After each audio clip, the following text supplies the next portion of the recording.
I was just thinking of an example of I actually had an epiphany about this through the imposter syndrome when I was struck by, really stuck. I just finished a turnaround in Taiwan and Japan, and then I came back was living in Paris and working at head office, and I walked into this office that they had given me, and it was, beautiful place looking out over a fountain and everything. And I was like thinking to myself, wow, this is not bad for a small town kid from Oregon to end up here in Paris.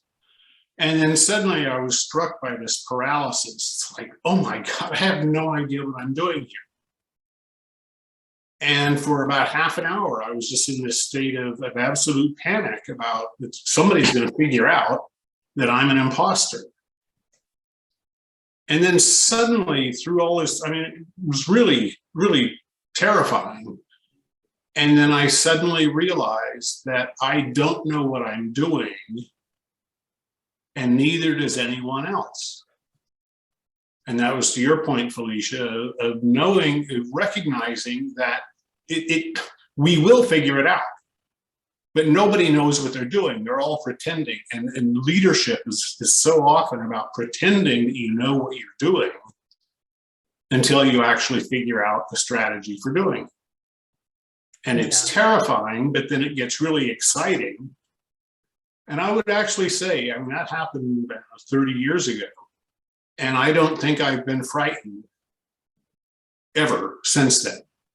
It was just a recognition that, yes, we're all just faking it till we make it, and we will make it. And there are a million different solutions, and I'll find one that works. Yep. And somebody else would find a different solution, but it doesn't matter.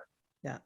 And that was just a wonderful experience for me that allowed me to go on and do a lot more startups and turnarounds and crazy things that I've done in my life without worrying about what the outcome was going to be. Or worrying about that, how you're going to do it before you start. Exactly. Like, this thing needs to get done. Okay, let's go. We'll figure it out as we go along. I really appreciate that. And imposters, that's so huge. That's well, and it's not the chaos itself. The chaos is exciting, but it's creating order out of chaos. Yes. That is so rewarding for those of us who love that kind of creative process.